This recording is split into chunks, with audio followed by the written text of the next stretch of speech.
compartir.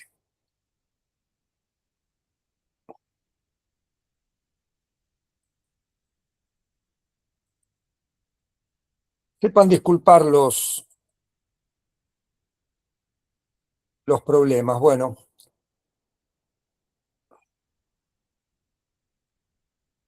de paso yo verifico que funcione también.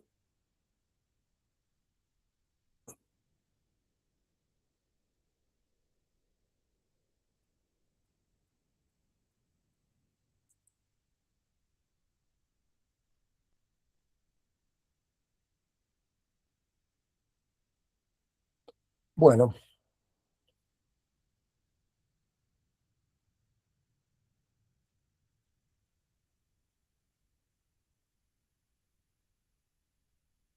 ahora la cuestión es que en YouTube no se ve la pantalla completa.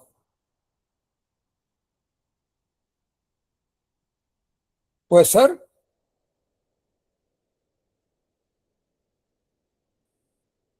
A ver. Yo en el Meet también lo veo con un se ve, sí, se puede ver. ¿Se ve la pantalla Se ve completa? bien, sí, Ah, sí, genial, bueno, listo, perfecto. Entonces, ahora ya estamos bien. Bueno, entonces, les comentaba, el futurismo italiano, del cual era parte este señor Santelia, también estaba Chiatone, aspiraba a darle una nueva expresión a esta arquitectura, una expresión que ya no tuviera elementos prestados del pasado, ¿no? Es decir, si bien uno podría encontrar que hay ciertas rémoras del pasado, no es que, pero en general su inspiración estaba en el mundo de la industria, es decir, la arquitectura moderna lo que hace es lo creo que lo comenté la semana pasada, lo que se llama el salto del caballo, es decir, lo que dijo un analista literario ruso, Shklovsky, dijo que el arte moderno trabaja como el caballo en el ajedrez, que puede desplazarse hacia atrás y en diagonal. Es decir, ir al pasado o ir en diagonal significa ir a buscar algo que no está dentro de la tradición inmediata, no está en la tradición inmediata de la arquitectura. Es decir, no es continuar con lo que se venía haciendo, sino irse de ahí a buscar otras tradiciones, la tradición de la industria, etcétera, u otras tradiciones. Y así justamente encontramos este modernismo italiano. Ahora, pasada la guerra, pero antes inclusive de la guerra, hay una necesidad de expresar todas las convulsiones que, podríamos decir así, sintió el mundo frente a lo que, en definitiva, Max Weber, un sociólogo, llama el desencantamiento del mundo, ¿no? O sea, un mundo que, en definitiva, ha instalado el beneficio económico, etcétera, un liberalismo imperialista, justamente, que ha hecho que muchas de las antiguas tradiciones quedaran completamente inactuales, ¿no? Y, la idea era expresar una suerte de estado de la psiquis, ¿no? El expresionismo, en definitiva, es una arquitectura de un fuertísimo, como la pintura, ¿no? Como la música, etcétera, de un fuertísimo protagonismo personal. O sea, uno no puede imaginar expresionismo hecho por un equipo de arquitectos, ¿no? O por un estudio, es inimaginable. Si el expresionismo nace de la psiquis de una persona, es decir, no es algo colectivo, es como una especie de catarsis personal, y ahí es donde aparecen este tipo de obras como la Torre Einstein en Potsdam, o como la Chile House en Hamburgo de Fritz Höger, ¿no? Es decir, el edificio de Fritz Höger es un edificio comercial que pretende, digamos, enlazarse con tradiciones alemanas vernáculas. De hecho está poblado de esculturas un poco bizarras, ¿no? Un poco como primitivas, y mostrar que el mundo moderno también puede convivir con ese mundo completamente primitivo, ¿no? O sea, el mundo de la burocracia organizada, el edificio de la derecha es la burocracia organizada, Y en el mundo de la izquierda es la burocracia organizada, pero que de alguna forma todavía está ligada a ese mundo premoderno, preindustrial, precapitalista, ¿no? Entonces, aquí encontramos ya el futurismo, el expresionismo, como opciones modernistas que, digamos, en todo caso, se presentan en sociedad, ¿no? Es decir, Mies van der Rohe, que ahora lo vamos a ver un poco más en detalle, también había cultivado, esto lo vamos a ver más en detalle, este expresionismo, porque Mies estuvo como buscándose a sí mismo, es decir, es alguien, lo fascinante de él, bueno, igual ahora se puede ver por YouTube, ¿no? Ok, bueno. Lo que es más interesante de el expresionismo en Mies van der Rohe es que es una breve etapa de su vida. Eh, Casi una especie de alguien que ensaya distintas variantes, ¿no? Es decir, fíjense este edificio que ahora lo vamos a ver más en detalle, ¿no? Es decir, él trabaja sobre un contraste brutal entre el entorno, ¿no? Ennegrecido, ¿no? Y su edificio cristalino. Esta era una idea que en realidad venía, el otro día hablamos de Bruno Taut, venía de la regeneración del cristal. Había como una idea mística.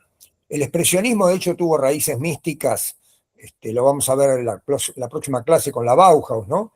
Es toda una etapa de un misticismo enorme y justamente, a ver si puedo admitir más gente, porque me parece que me están pidiendo más que admita. Bueno, creo que no. La próxima voy a poner que alguien se ocupe de generar todo esto y entre con mi cuenta y listo, si no, no nos... espero que no haya una próxima, que podamos seguir normalmente. Bueno, y esta línea de Mies van der Rohe también luego se cambió, es decir, él cambió esta línea. Había por otro lado una corriente, fíjense, esto estamos hablando de fechas 22, 24, una corriente en Holanda que creía también de una manera mística en un orden geométrico, en un orden que hiciera que inclusive todas las contradicciones, todas las tensiones se calmaran a partir de ese orden geométrico. Era una especie de esperanza que el arte, digamos, sanara. Siempre el arte tenía algún sentido de catarsis, de sanación, ¿no? La arquitectura en el sentido tiene un sentido artístico, por eso digo, es la cuestión ya disciplinar y no meramente profesional.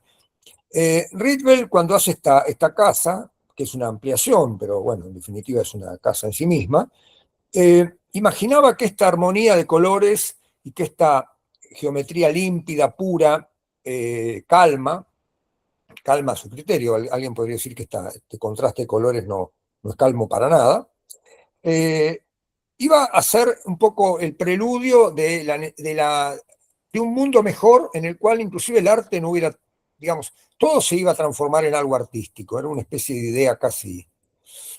En cambio, la Unión Soviética sale con los tapones de punta, por decirlo de alguna manera, ¿no? Es decir, los artistas salen como, digamos, impulsados por un fervor de cambio, también en un país que estaba muy ligado al pasado,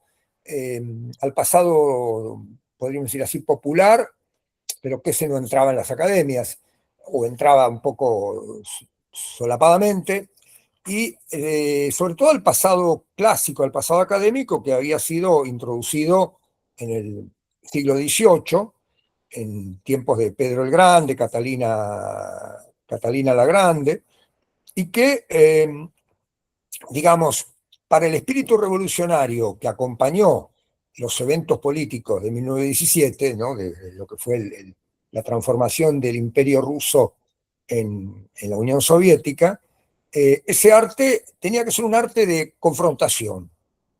El pabellón que se presenta en París en la Exposición de Artes Decorativas en 1925, tiene todos los elementos de violencia simbólica, en todo caso de violencia visual, donde, bueno, estas, digamos, techo en forma de tijera, sin lugar a dudas, cuando uno lo compara con el mundo del calmo del neoplasticismo, es todo lo contrario, ¿no? Con lo cual, digamos, aquí ya tenemos otra vanguardia que es el expresionismo, perdón, el constructivismo.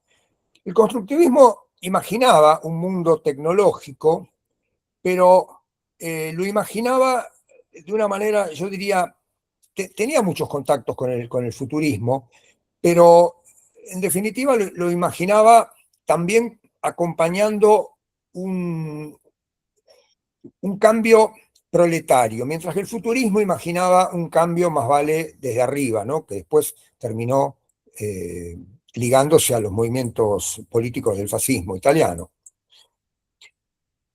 Ahora, por otro lado, existía gente que no estaba en ninguna vanguardia, ¿no? Más vale estaba en líneas más conservadoras. Ahora vamos a ver este caso del Banco del Hogar Argentino de Virasoro, en líneas más conservadoras, que eran renovadoras, pero siempre, podríamos decir así, eh, atenuadas, ¿no? Más atenuado Virasoro, menos atenuado Gropius, pero Gropius en cierta medida imaginaba una arquitectura donde la tecnología fuera justamente la que liderara.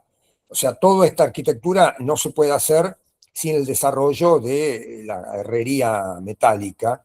O sea, es inimaginable esta fachada en otro material que no fuera herrería metálica. O tal vez, sí, algún arquitecto podría hacerlo en madera o en fin, bambú o vaya a saber qué, pero en todo caso, todo esto, cuando ustedes pueden ver, salvo el cuero de las sillas de Marcel Breuer, el resto es todo acero, ¿no? Y un poco de hormigón.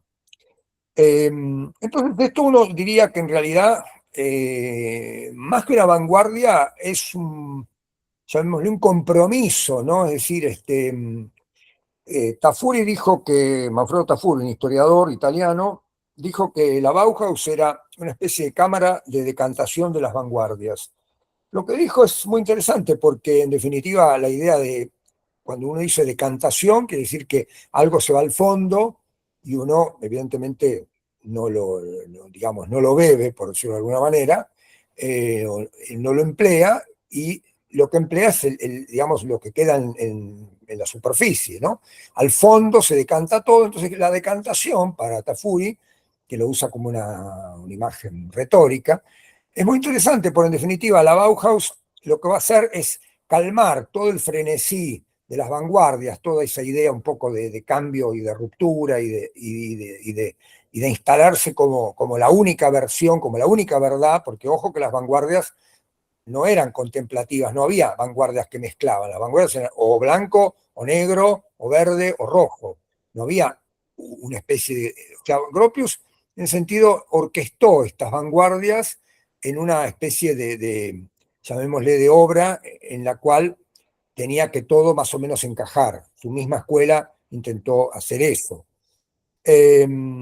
Después había otros grupos que no se planteaban como vanguardia, pero podríamos decir que en cierta medida lo eran, porque tenían una posición completamente radical respecto a la técnica, donde la idea de expresión estética tenía que desaparecer. Yo les comparo esta obra de Virasoro, que ahora la vamos a ver en detalle, donde Virasoro trabaja con el hormigón armado buscando ciertos elementos de belleza ligados a culturas aztecas, etcétera. Él digamos, hace una obra, este banco que está en Buenos Aires, el Hogar Argentino, que ahora no sé cómo se llama, está en la calle Bartolomé Mitre, casi Florida, que es interesante que lo vayan a ver.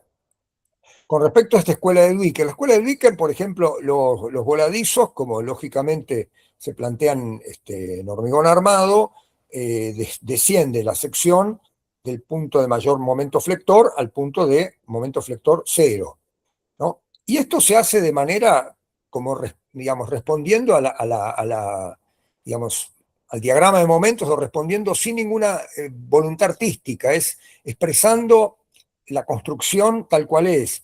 Hay una parte que está cerrada con carpintería y una parte que no, y el choque no podría ser más pragmático. Ahora, este pragmatismo, lejos de ser algo puramente de una persona utilitaria que no tiene contemplaciones estéticas, era una deliberada propuesta estética. Bueno, vistas estas 9, este mosaico, que a mí me interesa que lo vean en conjunto, para que justamente, fíjense, de 1914 a 1926 pasaron 12 años y explotó toda una serie de expresiones de lo más diversas, ¿no? Ahora, esto es otro de los futuristas que atone, para que vean justamente que no solamente la santería, que imaginaba, porque una de las cuestiones, bueno, también las usinas eléctricas, o sea, estaba inspirado en todos los elementos industriales, pero con un sentido de hacer de Italia un verdadero país moderno, ¿no? Cosa que, bueno, que después no tuvo lugar, ¿no? O en todo caso tuvo lugar traumáticamente. El neoplasticismo jugó también con una serie de principios muy, podríamos decir así, muy dogmáticos respecto a la ruptura de la caja, ¿no? Es decir, en la arquitectura neoplástica, la caja tenía que desaparecer, solo que no era fácil y todavía Van Desburg se ve ante estos conflictos, ¿no? Es decir, ante el espacio fluido que él quería tener y todavía la idea de una caja, ¿no? Con aberturas. O sea, no es que las vanguardias plantearon, digamos, uno la puede ver como una especie de work in progress, ¿no? Una cosa que uno va viendo que intentaban hacer algo, pero no necesariamente rindieron un resultado completamente terminado, ¿no? O sea, en ese caso, si uno lee el manifiesto de Van Desburg y ve este dibujo, bueno, hay un salto, ¿no? Pero evidentemente, cuando tenían que hacer una casa, el manifiesto se les ponía imposible de resolver.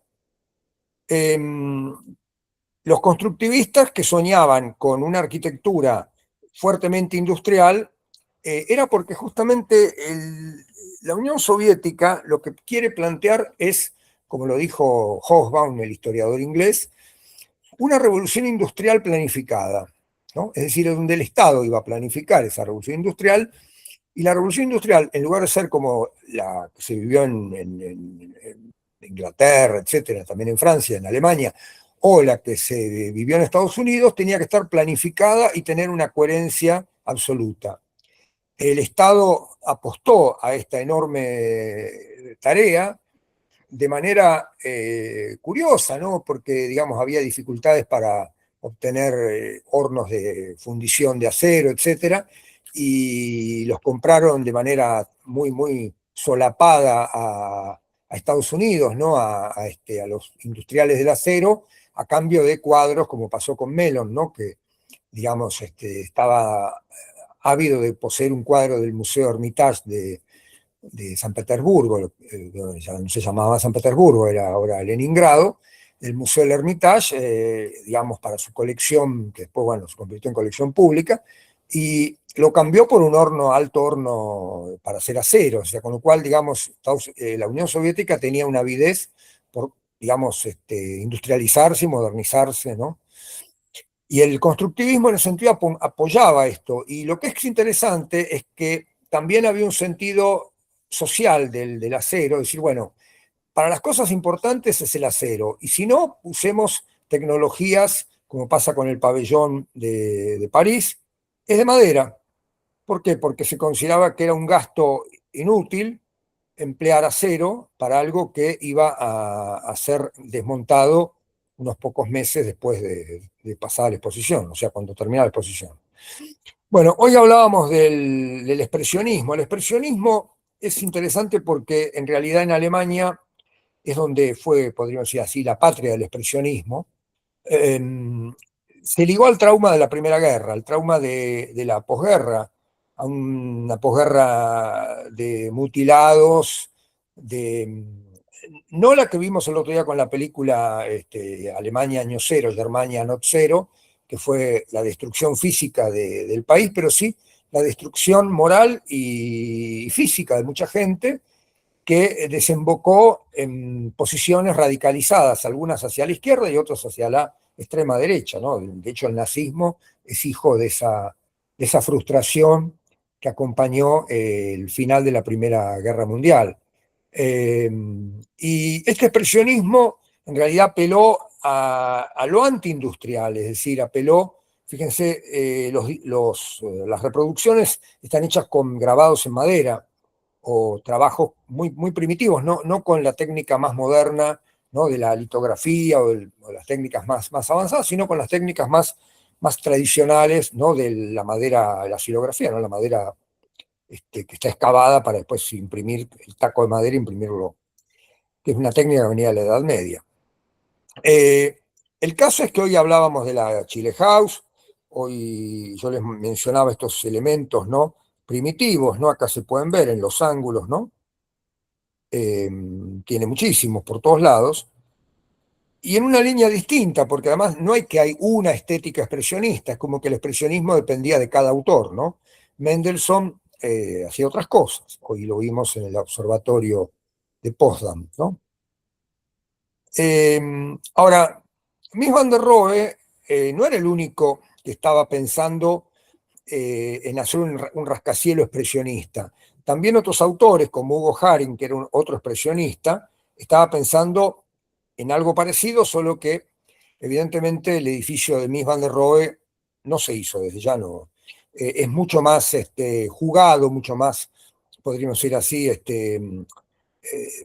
radicalmente pensado. El otro es un edificio un poco más convencional, ¿no? Está un poco en la línea de la Chile House, si se quiere, ¿no? Solo que las ventanas son más horizontales.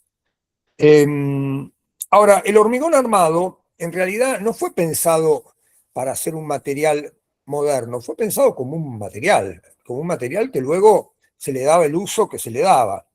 Los arquitectos tradicionales, los arquitectos de formación académica, encontraron que el hormigón era el mejor aliado para tener edificios más seguros y más económicos. Este teatro en Suiza, ¿no? Creo que está en Basilea, me parece, en Basilea o en Zúrich, en Berna, perdón, en Berna.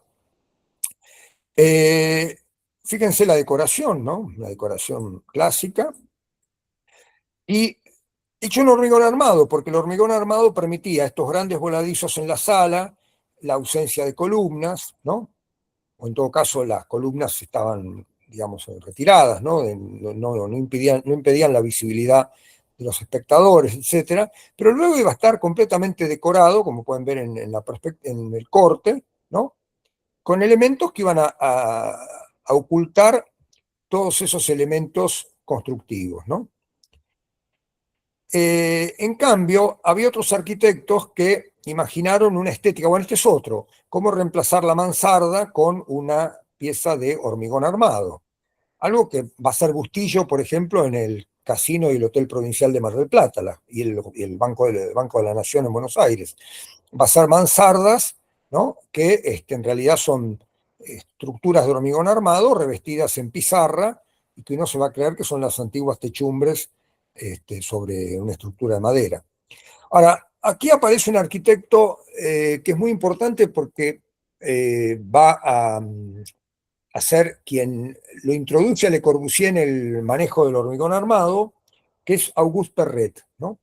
Perret va a realizar una obra enorme, ¿no? Y va a ser una figura muy importante, va a venir a Buenos Aires a dar conferencias en 1936, nada menos que 7 conferencias, y va a traer la atención nada menos que de Mario Roberto Álvarez, que va a tener gran admiración por él. Y Perret en realidad lo que intentaba era hacer arquitectura tradicional,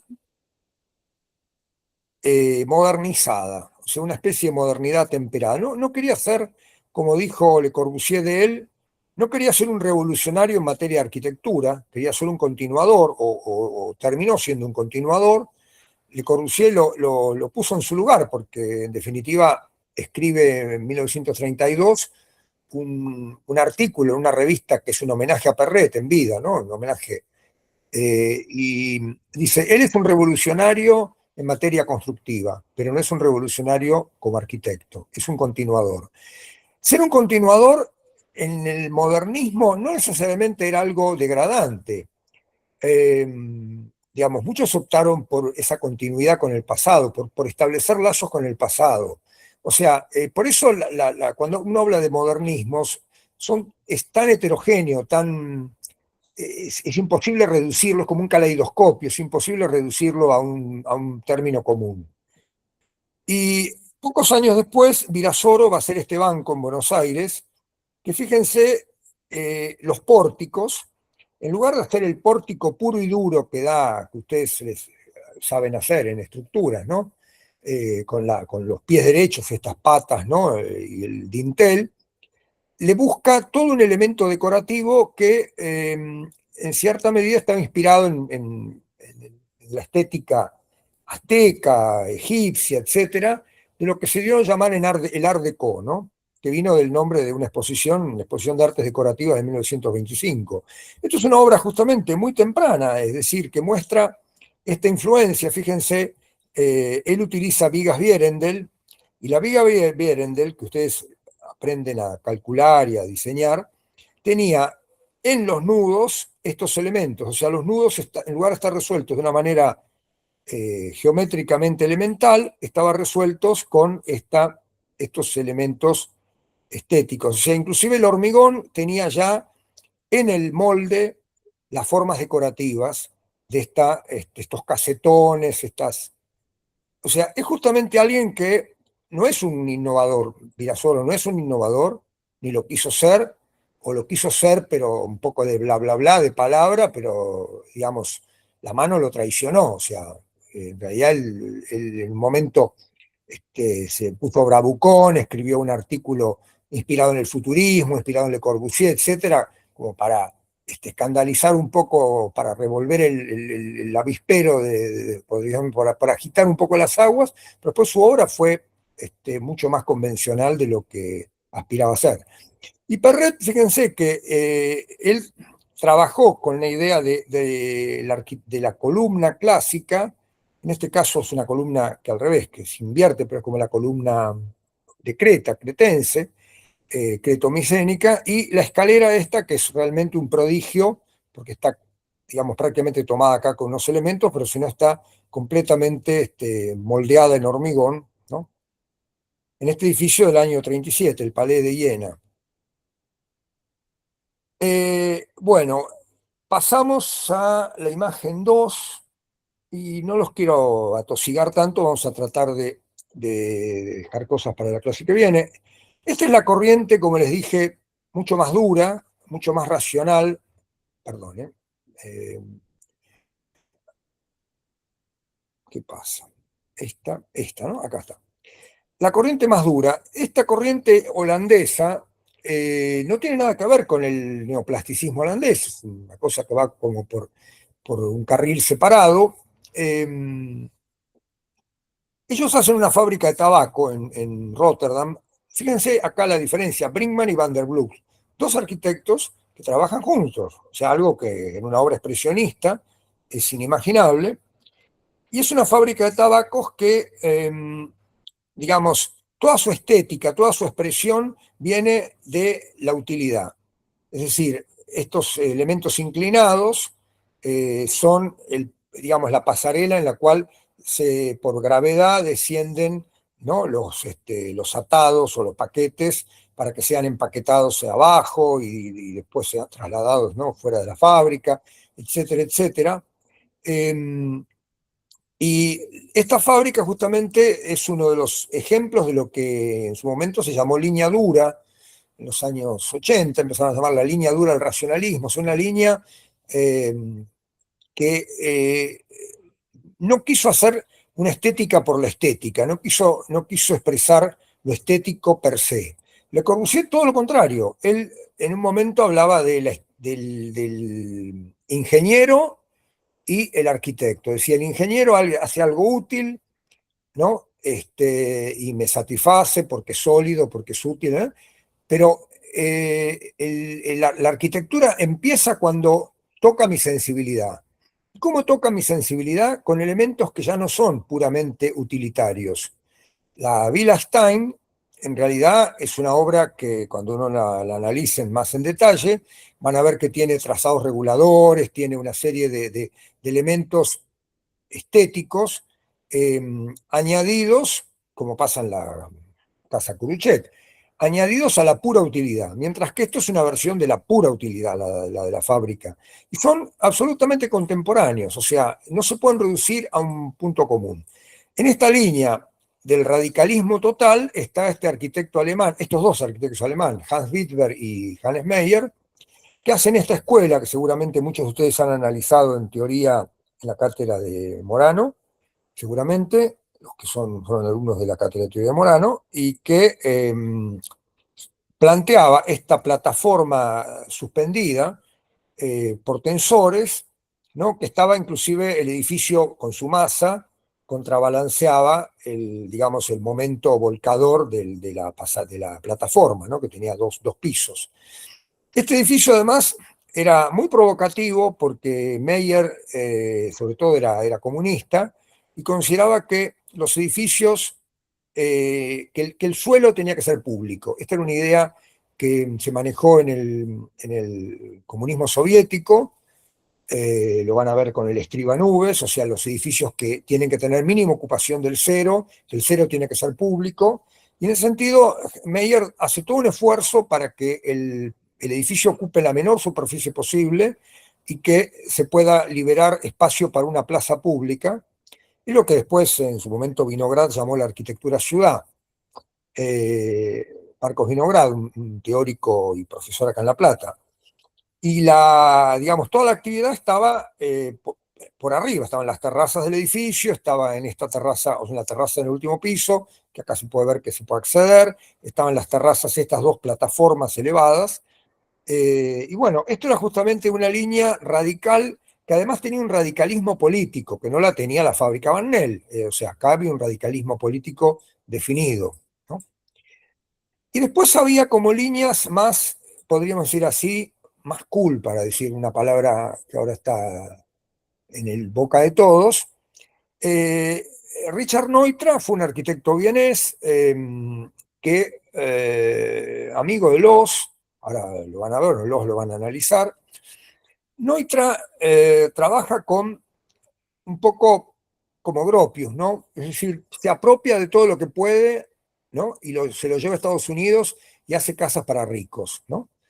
O sea, Neutra, en ese sentido, su clientela era una clientela súper sofisticada, con vocaciones modernas, digamos, con ideas de ser modernos, pero por supuesto no era arquitectura pública, no era arquitectura, sino eran viviendas de súper lujo. Y en cierta medida lo que hizo fue una especie de síntesis, de decantación de todo lo que le resultaba útil. De Loos podemos decir que justamente era un personaje furibundo, ¿no? Bastante un fanático, casi una especie de talibán, ¿no? De ciertas cosas, que obviamente se respaldaba, yo creo que era un poco bipolar por un lado, pero en definitiva se respaldaba en una clientela rica que podía construir sus ideas arquitectónicas sin ningún tipo de limitaciones. De hecho, él no quiso saber nada cuando tenía que hacer vivienda social, que era un poco la encomienda que le hacía el Estado, y se terminó instalando en París para hacer casas también para ricos, y gente sofisticada y snob y todo lo demás. Y, y en definitiva, lo interesante de él es que su propuesta radical era, yo diría, casi como en el sentido de cuestionar muchos de los elementos que él veía que estaban, podríamos decir, se consideraban como algo así, como que tenía que ser modernos. Por ejemplo, la transparencia para él era veneno. Los edificios de él son como cuevas, están completamente blindados hacia adentro. Su discípulo y amigo Neutra, todo lo contrario, hace viviendas de una transparencia.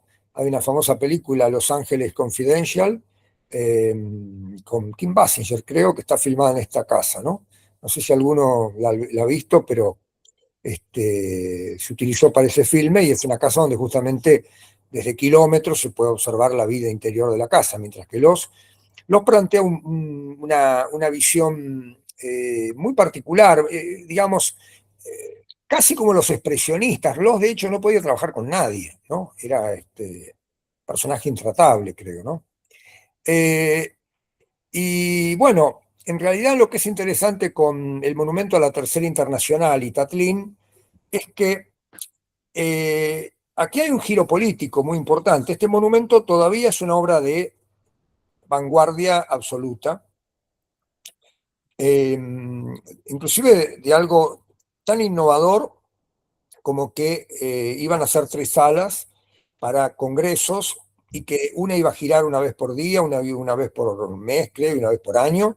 Es decir, era una obra completamente, hoy yo diría utópica, pero en realidad se puede hacer. Lo que pasa es que en ese momento era irrealizable y en realidad él, él como, quería dejar un poco como artista esta idea de cómo entendía él el cambio revolucionario y la nueva sociedad. Ahora, el cambio revolucionario y la nueva sociedad, curiosamente, iban a quedar completamente asfixiadas en ese mismo año. Ya en ese año estaban siendo asfixiadas cuando se hace el concurso para el Palacio de los Soviets en Moscú. Se hace un concurso que implicó un compromiso muy grande del Estado soviético, en ese momento gobernado por Stalin, Joseph Stalin, con una crueldad fuera de toda medida. Logró liberar un espacio muy grande para hacer este monumento del Palacio de los Soviets y llama un concurso internacional donde se presentan Perret, Mendelssohn, Le Corbusier, etcétera, etcétera. Le Corbusier interpreta a su manera el constructivismo, él hace como una interpretación estética del constructivismo, lo que más le interesaba era el aspecto estético a Le Corbusier. Funcional, sí, bueno, pero eso era como una obviedad. Pero sobre todo, lo más importante de él es que rinde un homenaje al constructivismo y el gobierno, en lugar de promover una obra como la de Le Corbusier o la de otros arquitectos que estaban, digamos, estimulados por este cambio revolucionario, no, premia un proyecto completamente tradicional que no se realiza, pero que justamente marca el cambio de temperatura, el cambio completamente, el viraje completo que se da en la Unión Soviética a partir del año 27, 28, 29, y que va a continuar prácticamente, y va a anular toda vanguardia soviética digamos, y después la arquitectura soviética, una vez que se salga de ese hielo, va a perder todo tipo de interés, digamos, como arquitectura, ¿no? O sea, ahora, acá es interesante ver el caso de México, porque si la arquitectura moderna era blanca, Juan O'Gorman hace la casa estudio para esta pareja, Frida Kahlo y Diego Rivera, en vivos colores, que eran, digamos, alguna parte de la tradición popular de México, pero que no era parte de la arquitectura moderna, salvo el neoplasticismo holandés. Pero en realidad él no hace arquitectura como el neoplasticismo holandés, sino hace una casa que tiene mucho de esta tradición de la línea dura, en realidad porque justamente eran artistas comunistas y que inclusive acogieron a Hannes Meyer. Había toda una especie de cuestión. eh, Diego Rivera era un artista comunista, además muy provocativo, ¿no? Él fue el autor de los murales iniciales del Rockefeller Center, que por un capricho de Rockefeller lo invita a pintar esos murales en el hall del edificio principal, el edificio de la RCA, y digamos, al principio estaba fascinado porque él no le mostró los bocetos, le dio, digamos, libertad total a Diego Rivera. Diego Rivera, eso lo cuenta muy bien Rem Koolhaas y está en algunas películas, ¿no? En fin. Después le pueden decir los docentes cuáles son, Travel with Rock, y hay un par. El tema es que Diego Rivera era un artista provocativo, pinta esos murales, empieza a pintar lo que consideraba que los norteamericanos amaban, que era el cambio industrial, la industrialización, etcétera, etcétera. Pero lo que empieza a aparecer es la lucha de clases, o sea, aparece Marx, aparece Lenin, como que en definitiva la industrialización está toda bien, pero en tanto no sea para el beneficio del capitalismo, sino para el beneficio de la clase obrera. Con lo cual, eso produjo un enorme escándalo, alguien se apuró a destruir el mural y finalmente Diego Rivera volvió a México.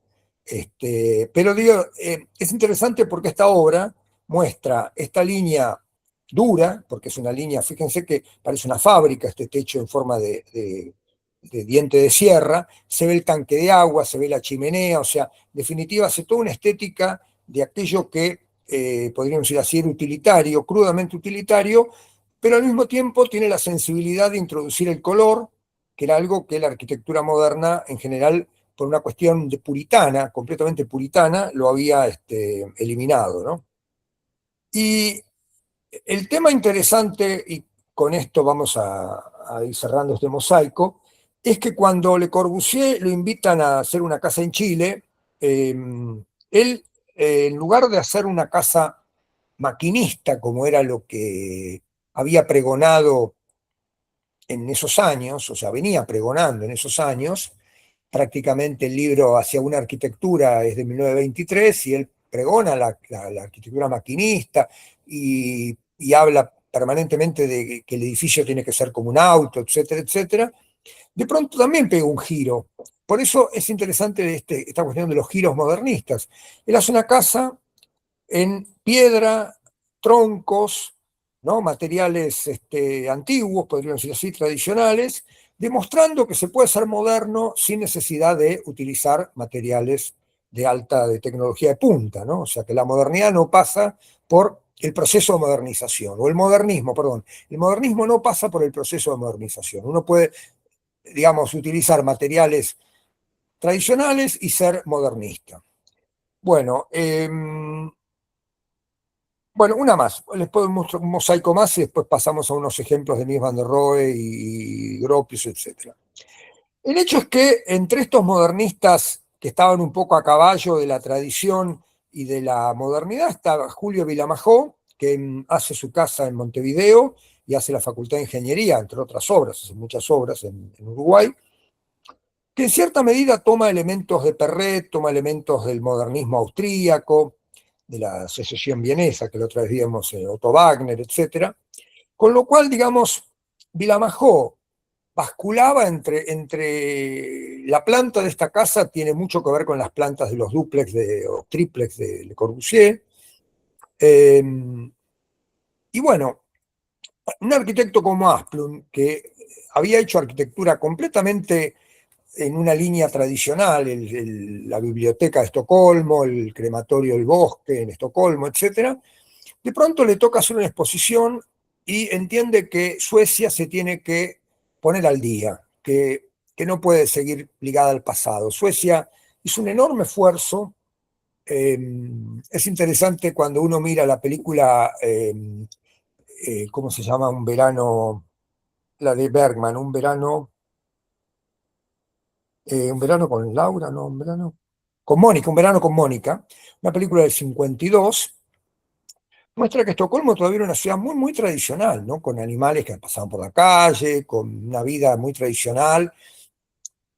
Y estamos hablando de la posguerra, un país que, bueno, que Suecia fue neutral en la guerra, no fue tocado, pero esta exposición Suecia se quiso presentar como de una avanzada, y la avanzada pasaba por la ligereza, por la transparencia, fíjense, por apoyos mínimos, por muchos elementos en voladizo, por elementos de espesores absolutamente mínimos, ¿no? Es decir, por la absoluta ligereza, ¿no?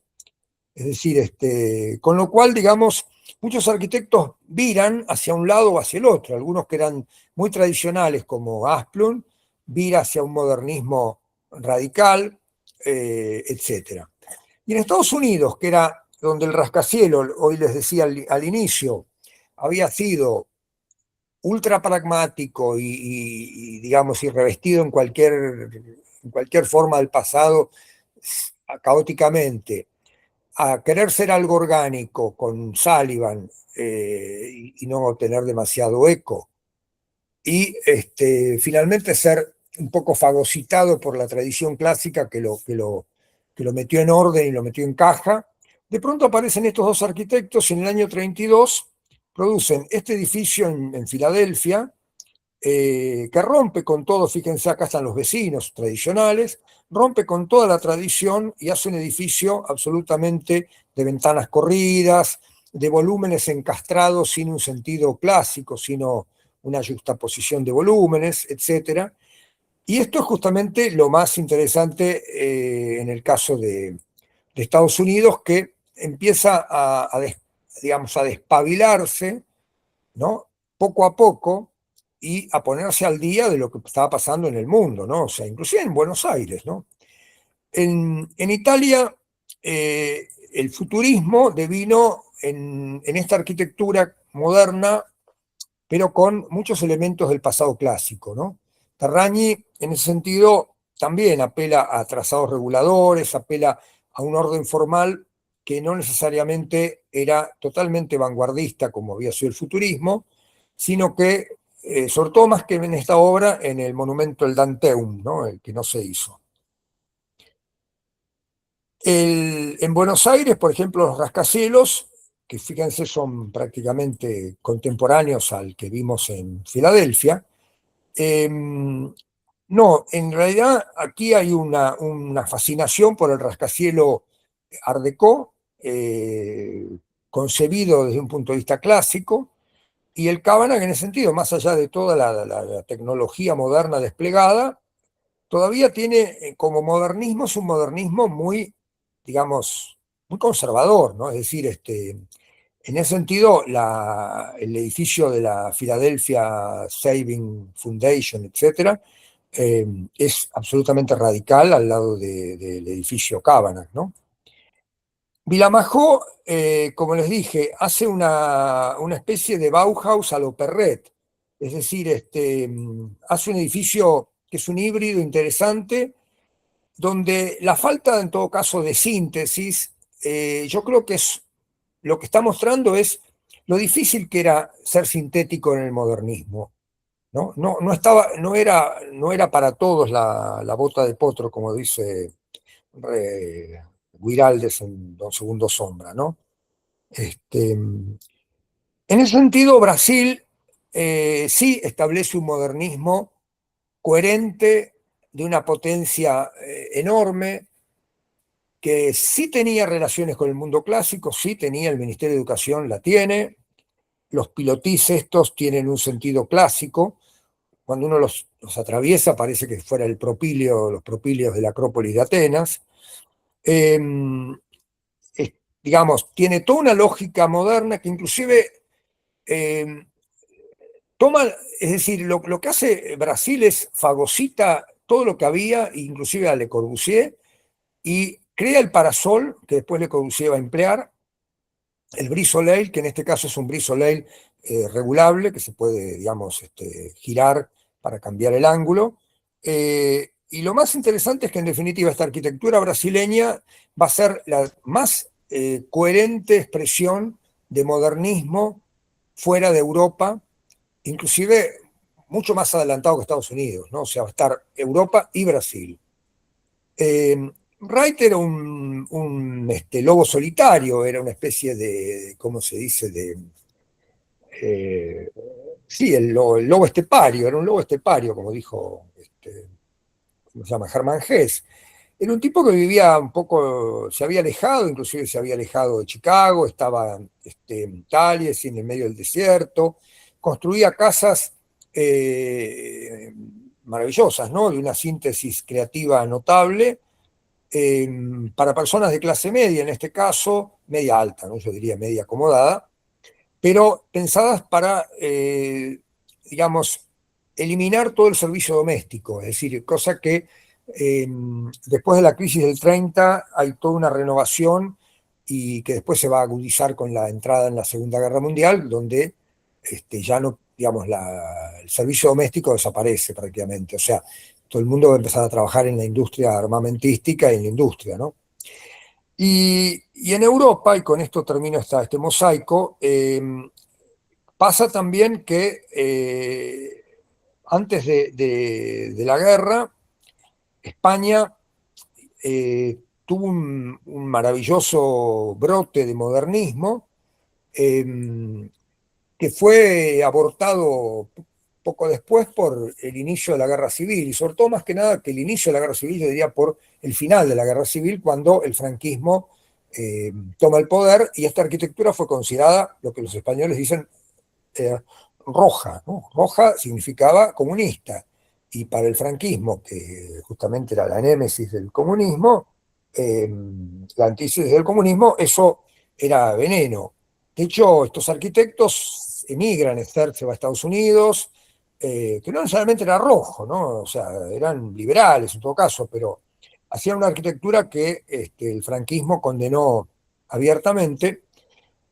Otro de los arquitectos de este grupo español, que era Bonet, se viene a la Argentina, y así hay varios emigrados.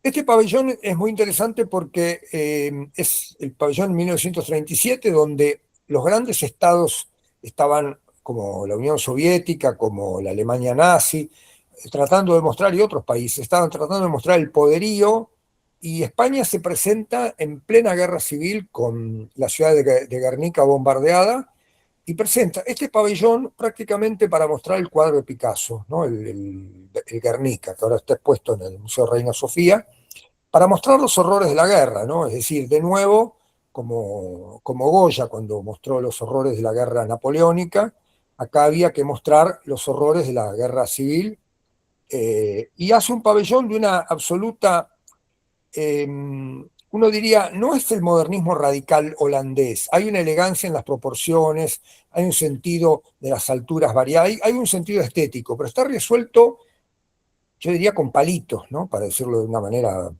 brutal y vulgar, ¿no? Bueno, y vamos a terminar la clase, que nos quedan unos minutos, porque hoy les retaseé con el tema técnico. Esto lo vamos a ver la semana que viene.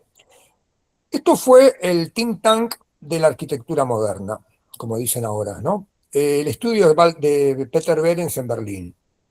Ahí reunió a varias personas que trabajaban como lo que hoy llamaríamos dibujantes proyectistas, arquitectos para el tema de, ¿cómo se dice?, el proyecto ejecutivo, como se dice ahora. Uno de ellos era Mies van der Rohe, que está acá a la izquierda, y otro de ellos era Walter Gropius, ¿no?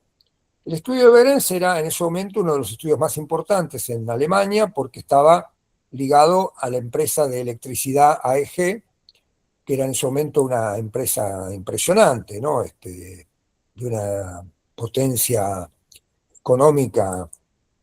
eh, y Gropius luego va a emigrar como Mies van der Rohe a los Estados Unidos, pero mucho antes de emigrar va a hacer esto que yo decía, la decantación. Este edificio que él hace para el concurso del Chicago Tribune, como pueden ver, es una especie de mezcla de neoplasticismo, es decir, se va a jugar un poco, y con ciertas cosas también de Mies van der Rohe, que él va de alguna manera a absorber como una... O sea, Gropius no fue un gran maestro, no fue un gran arquitecto, fue un gran pedagogo y fue un gran orquestador, podríamos decir así, ¿no? Su fábrica, Fagus, va a tener ciertos elementos que vienen de Behrens y ciertos elementos de cosecha propia, ¿no? Cuando hace esta fábrica para la exposición de Colonia, que es un pabellón, era un pabellón, no era una fábrica real, sino un pabellón para luego ser demolido, para mostrar lo que tenía que ser una fábrica moderna, hace una fábrica que, como lo mostró un historiador, Rainer Banham, plantea una simetría axial en esta cara, muchos elementos novedosos. A Gropius le encantaban estos ángulos vidriados, estas escaleras, ¿no? Vidriadas, etcétera, y cierto desbalance de la composición, pero que en definitiva nunca podía, en definitiva, ser totalmente sea, siempre tenía que pedir prestado cosas, ¿no? No es que eso esté mal, quiero decir, no es que eso esté mal, sino que, bueno, marca una posición distinta a la de otros autores. Él también coqueteó con el expresionismo, hizo esta casa en madera. La madera era un material expresionista por excelencia, porque justamente reflejaba, sobre todo la madera como estaba, ¿no? Así, cortada como si fueran los troncos de Bariloche. Eh, Mostraba esa cuestión del artesano frente a la máquina, ¿no? Es decir, era una reivindicación que el expresionismo hace del mundo preindustrial.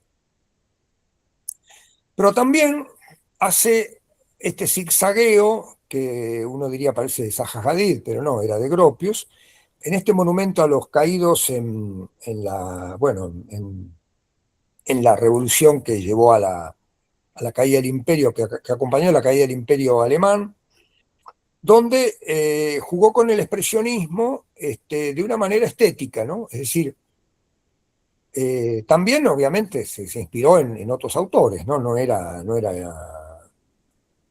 No lo quiero, digamos, ningunear a Gropius para nada, simplemente no estoy en ninguna, simplemente mostrar que no era una persona de una coherencia absoluta, sino que iba construyendo con esta decantación, dependía qué se decantaba y cómo se decantaba. La Bauhaus es un edificio, justamente, si hoy mostrábamos la obra de Vilamajó en Montevideo, la Facultad de Ingeniería, ¿no? Que es como una Bauhaus montevideana, ¿no? Esta que está acá.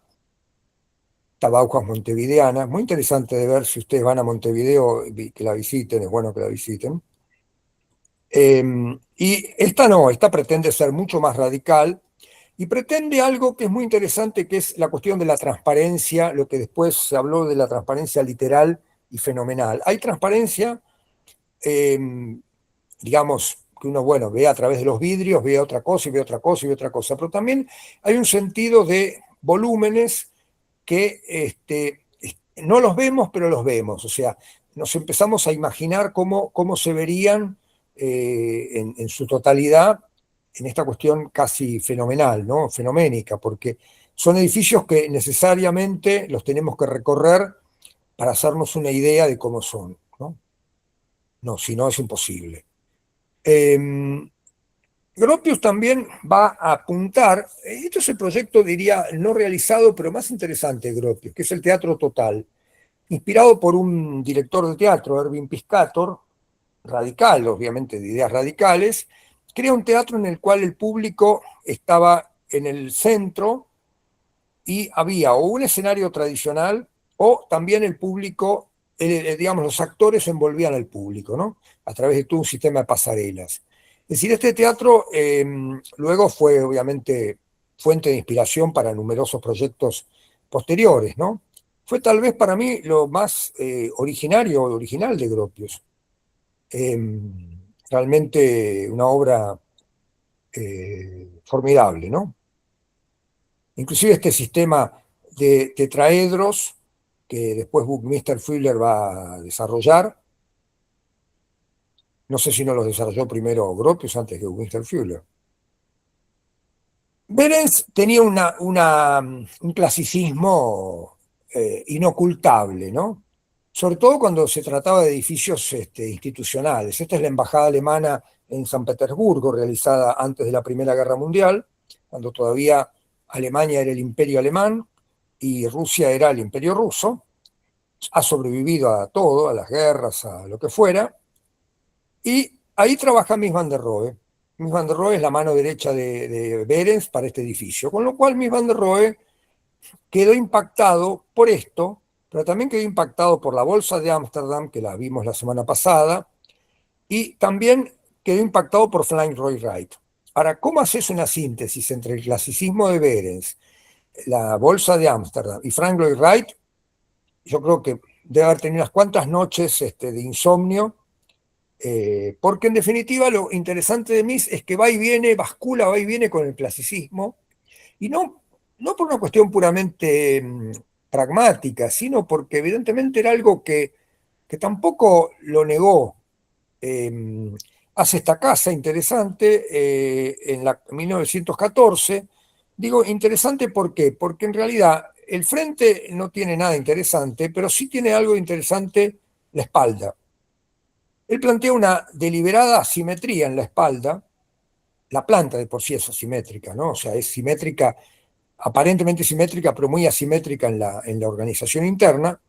Y esto que él plantea de entrar siempre con esta escalera lateral es lo que después va, que viene un poco de su maestro Schinkel, viene del clasicismo, es lo que después va a introducir en, por ejemplo, una casa de 1928, que es considerada una de las obras maestras modernas de, de Mies, que es la casa Tugendhat en Brno, bueno, en ese momento era Checoslovaquia.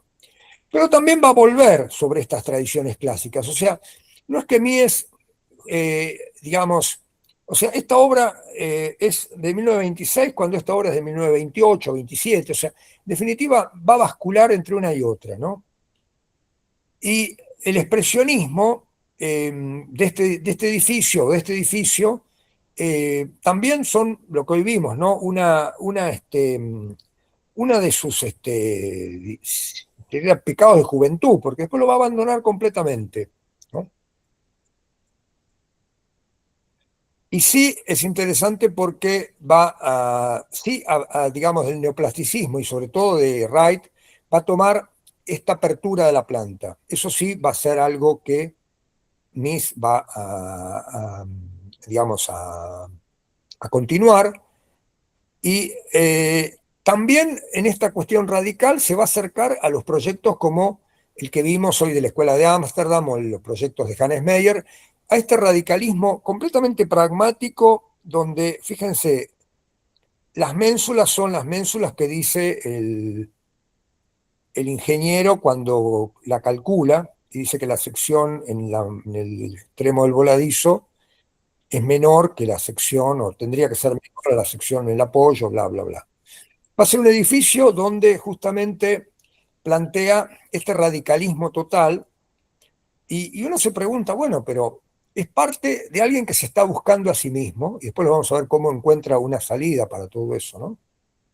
De hecho, va a intervenir en propuestas urbanísticas con, digamos, una ruptura total de la tradición del tejido clásico. Esta es la zona de la estación de Alexanderplatz en Berlín, que es un nudo urbano muy complejo. Va a plantear esta serie de edificios que no van a ser la ciudad haussmanniana, para nada, al contrario. Y en ese sentido se van a acercar a un amigo de él, a Hilbersheimer, con el que después va a formar equipo en Chicago, se lo va a llevar a Chicago cuando él emigre, ¿no?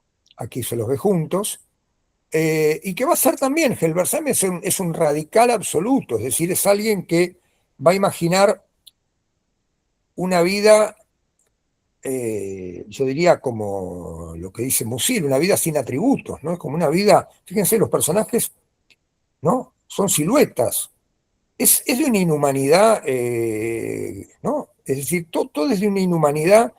Ahora este señor, que no parecía un monstruo, ¿no? Hilbersheimer, sin embargo, va a ser parte de esta idea radical respecto a la metrópoli. Bueno, la metrópoli es casi un manifiesto desesperado, es decir, la metrópoli nos está convirtiendo en parte de un engranaje robotizado, ¿no? Es decir, somos alguien que va a ir a habitar estas celdas, ¿no? Sea para trabajar, sea para vivir, pero estamos en un mundo deshumanizado y completamente robotizado, ¿no?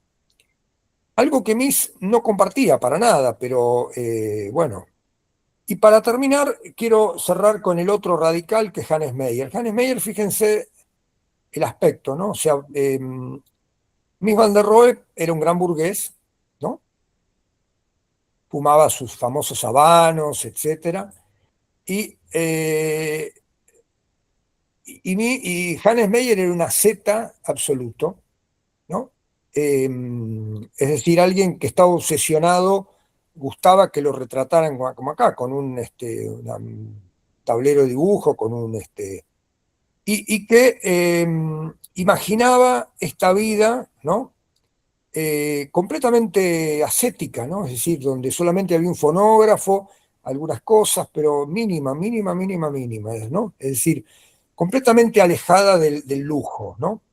Y su arquitectura va a estar, cuando la pueda construir, porque no, va a estar justamente identificada con esta visión. Después, claro, la obra construida es mucho más blanda que esta, ¿no? Digo, o sea, cuando uno mira esto, dice qué duro que es, ¿no?